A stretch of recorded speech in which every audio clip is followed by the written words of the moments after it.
It's June 8th at 8:50 p.m. It is 66 degrees out, and the wind has been blowing off and on all day.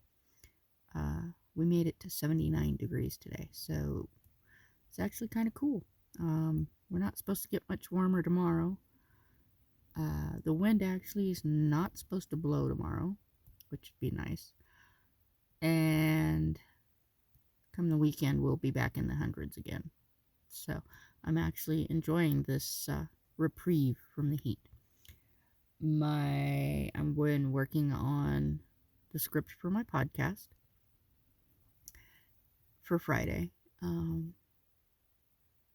And I've done I did a video today about how I make my cold coffee for right now, instead of having hot coffee, because it's been just too hot. And that one's a public video as well. Like I said before, depending on how long the videos are, it takes a while for them to upload to YouTube, unfortunately. And last night I had set my timer to go off for when it was supposed to be ready to upload. The only problem was I forgot to hit start, and I fell asleep.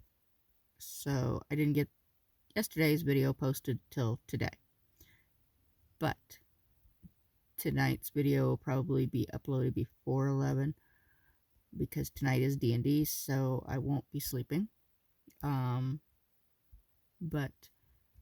like I said, with my first video, I'm going to make this week's evening videos public, and I'm doing a card pull for the week for each day, from Monday through Friday, and see where it goes.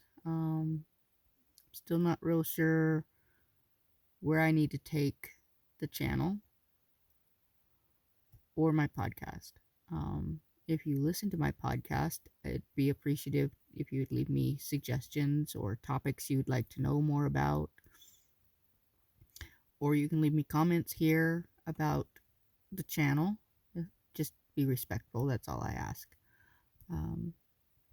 If you want to subscribe, that would be lovely. You don't have to. I'll take what I can get. My support pages are listed in the description. And you can, if you support me with a one-time donation or a monthly subscription, then you have access to all the videos, both public and unlisted. The unlisted ones up until this week are snippets of my daily. Some of them are very emotional, and none of my videos nor my podcast are edited. What you get is what you get. It's raw, sometimes very emotional. But this week I am focusing, like I said, on the cards. Colette Baron-Reid actually has a video on setting intentions for the new moon, which I need to go finish watching for the new moon. I believe the new moon is tomorrow. Yeah, new moon's on Thursday. And so I'm definitely going to set some intentions regarding Ruby or a vehicle and where I want to head with everything.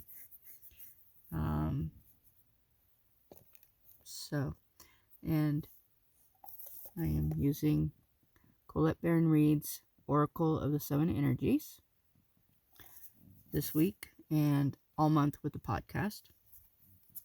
So the question is, what do we need to know for tomorrow? And that was a lousy shuffle, but it is what it is.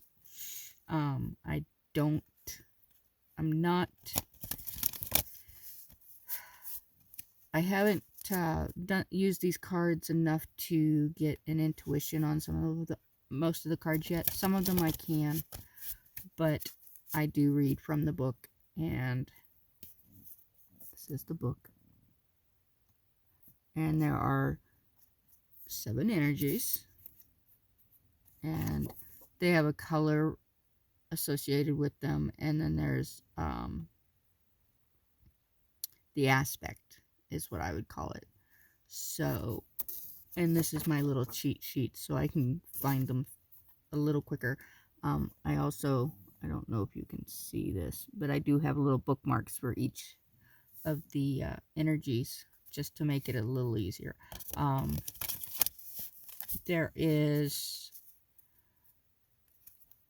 the core concepts for each energy, and then each card has a key concept. So, and then it has what it says. These are always read in the upright position. There is no protection. So, and our card for tonight is Smoke and Mirrors. Card 42, which is purple, and I believe that is light. Okay, it's the last one of energy 6. So, I don't know if we can get a... Oh, that's a better light. I don't know that we can... There. And I will take picture and post it on my support pages. So, like I said, that's energy 6.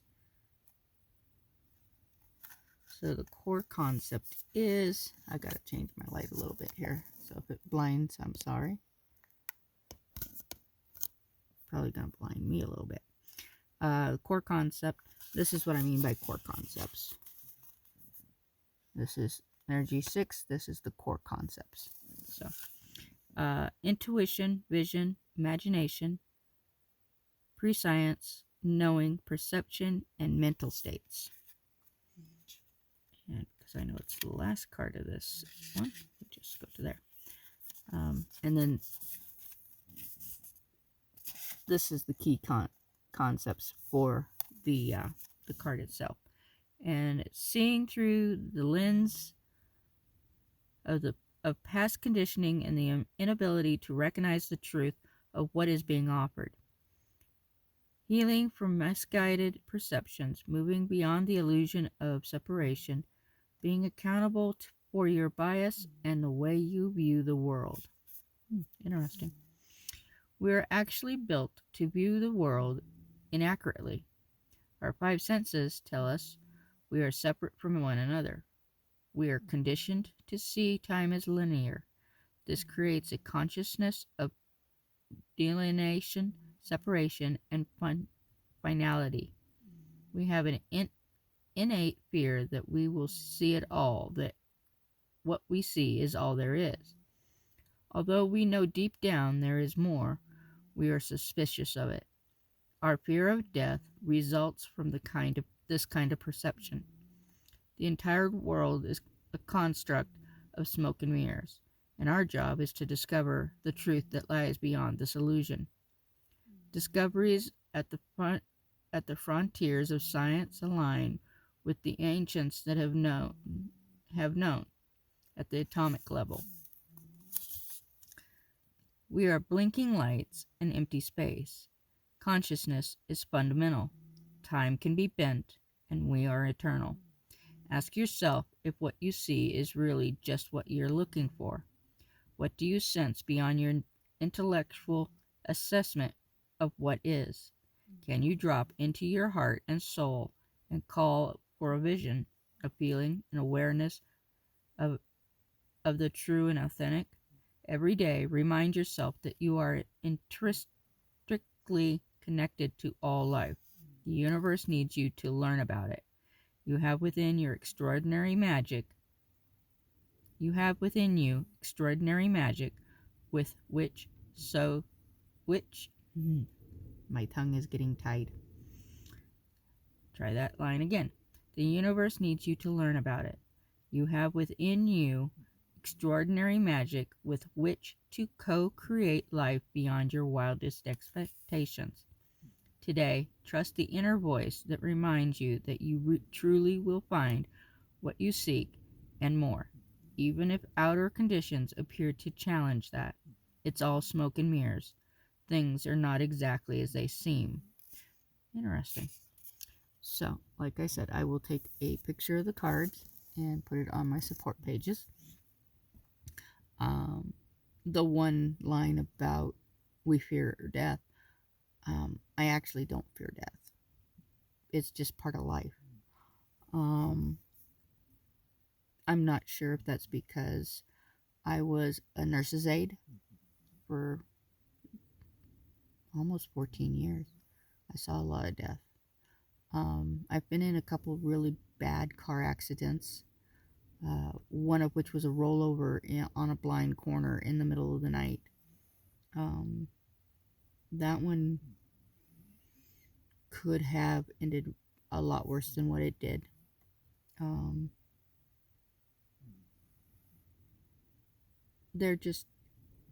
It's just death is death.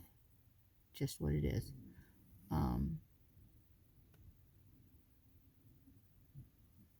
So I don't really fear death.